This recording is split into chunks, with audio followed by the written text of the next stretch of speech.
Hello everyone, welcome back to Life Stories. My name is Trent and I want to thank you so much for tuning in once again for another installment of stories that we have picked for you from Reddit/idontworkherelady. You know how this goes. Buckle in, because we're getting started now. Our first story of the day is titled, Grumpy Construction Contractor Yells at Me 'Cause He Be Power Trippin'.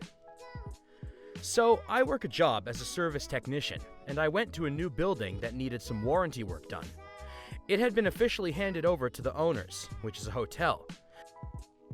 The contractors were still running about, doing deficiencies and odds and ends, but the hotel staff was on site training and such. I used to work for construction companies all the time, and I hated it because of the semantics of it all. They would be a stickler for rules inside the property at all times, but when it suited them, they would bend the rules. I hate that. Anyhow, this building had a door close to where I was working, and I propped it open to go to my truck, maybe 20 feet from the door itself, a 5-second walk. First contractor, head honcho on site, comes out and sees me on the phone out there and asked if I propped the door open. The thing is, there was another door propped open just on the other end of the hallway, but it led to a loading bay away from the street. It was okay to have that one open because there was a worker there. Semantics. I said, yes, just loading tools right now, but I don't want to walk all the way around the building as I have a lot of tools to bring in. This guy was reasonable, and he said, sure son, not a problem, just please remember to close the door. We don't want a hooligan coming and stealing a TV or something. No problem, I can do this for you. I told him that I'm not just a laborer, who have the reputation for not being the smartest of people, but I'm a decently smart technician in a complicated trade. He laughs and goes, alright, that makes me feel better. Plus, he called me son, so that was nice. He says, alright, as long as you're in sight of that door and you aren't walking away, you can prop it open. Cut to maybe 10 minutes later, and I'm on the phone outside. No reception was in the building, in clear view of the door. And his sidekick foreman guy was there. Young dude, small, tiny guy, who tried hella hard to compensate. I could tell by the way he was talking to his employees that the dude was a dick. I come inside as he's walking towards me, and he goes, hey, don't prop that door open, got it? I had time today, and I didn't like being yelled at, so I simply said, I'm right here, don't worry, no one's getting in. Spoke with your boss and he said it's cool. He stops, all bewildered and such, and responds with, do not open that door again. I asked him why he was yelling, and he goes, hey, you listen to me when you're on this site, do you understand? I'm the boss, and I don't want you questioning me again. This is where I goofed. I wasn't wearing my company shirt because it was hot in the room I was working in. I was in a crawl space just above the kitchen and just had on a t-shirt. I simply looked at the guy and said, A, don't yell at me or speak to me like that again. B, I'm here on behest of the owners, and I don't work for you guys in any shape or form. If you have a problem with me, go run to your boss, or go to the owners and go tattle on me. He stopped and tried to say something, but you know when you've got someone dead to rights and they just kind of try to say something? Exactly this. This guy didn't know what to do at all. He eventually just walked away, and I chuckled to myself. That was a great feeling. Where you don't answer to someone, and when you don't represent the company to them. They can't say anything to you. You're working for the owners directly, and it's not going to reflect negatively on your company to say, hey, don't yell at me. I swear, some people's lives just suck so much that they feel the need to be in control of your lives. Bit of a different flavor from the usual I don't work here lady stories, but I definitely like to see OP standing up for himself. Good stuff. And with that out of the way, we move on to our next story, titled, This Time, I Was the Karen. Almost. In this story, I am the nice Karen, the one mistaking a customer for an employee. Oh, we get a role reversal. The cast is M, me, NC, nice customer, and SE, store employee. I was at a big orange box store, looking to get a full sheet of plywood and have it cut in half for me. They do this at the store. It was early, I like to avoid crowds, and the store was fairly empty. I had grabbed a sheet goods cart on my way in. And knowing how difficult it would be in this store to get someone to help and cut the plywood, I stopped at the cashier at the Lone Pro checkout. No customers were in line, and asked if he could send someone over to meet me in the plywood aisle to help me get a sheet and cut it. He looked at me with a very confused look on his face. "Do you have the wood with you?" I looked at him with an equally confused look, then looked back to my empty cart. "No, not yet. That's what I need the help with. Can you call the department and have someone meet me at plywood?" "But you don't have any wood." I wondered which one of us hit our head and didn't know it. "No, again, I need someone to meet me there to help me get the sheet of plywood and cut it for me." The cashier says nothing and just looks confused. "Look, just call someone over to lumber, please, and let them know there's a customer that will meet them in the plywood aisle who's going to need help." I grab my cart and head the short distance to the plywood aisle, leaving a confused cashier in my wake. As I enter the aisle, I see at the other end a man in bright orange arranging some sheet goods. Praise be to God, or so I thought. Me, waiting for him to finish moving some half sheets. "Excuse me, hi, when you're done with this, could you help me load a sheet of plywood onto my cart? I'm also going to need to cut it." NC turns around and looks embarrassed. I don't actually work here. I just like wearing my orange sweatshirt when I come here."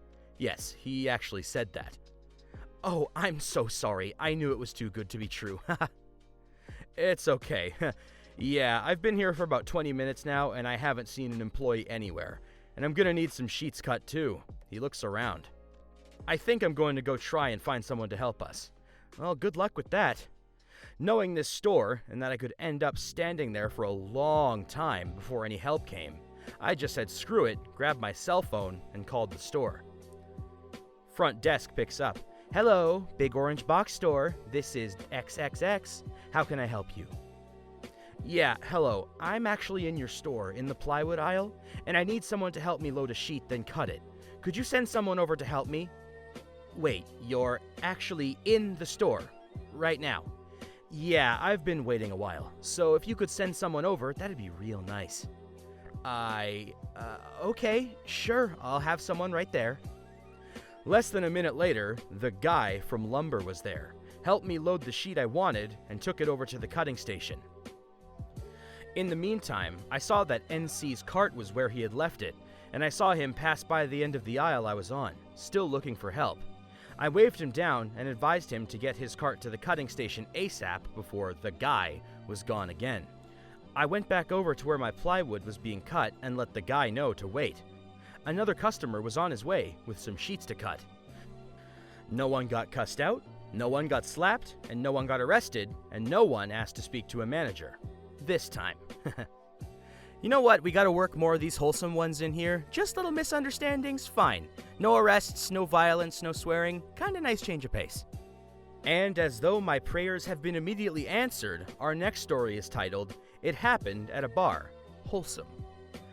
I don't usually visit Reddit very often unless I have something to say or do.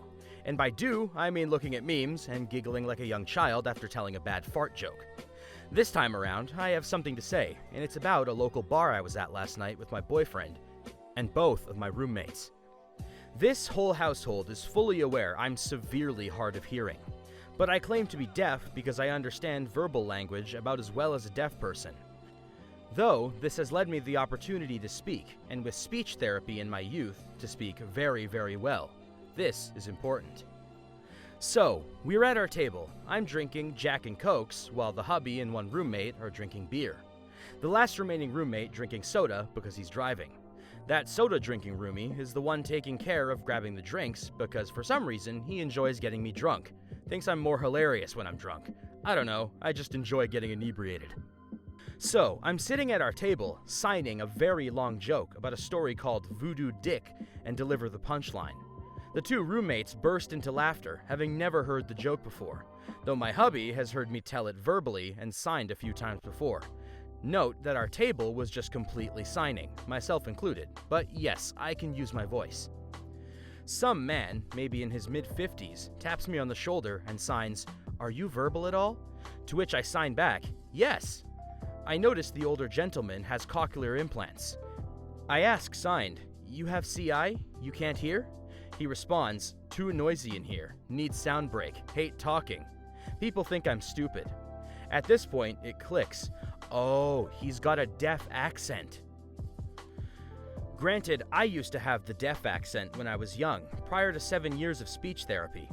I signed to him, "I'm deaf too, but my roommate will help you order." Which said roommate really didn't mind. He had a soft spot for disabled folk. I signed to my roommate, "He's deaf and needs help ordering a drink. Can you help him?"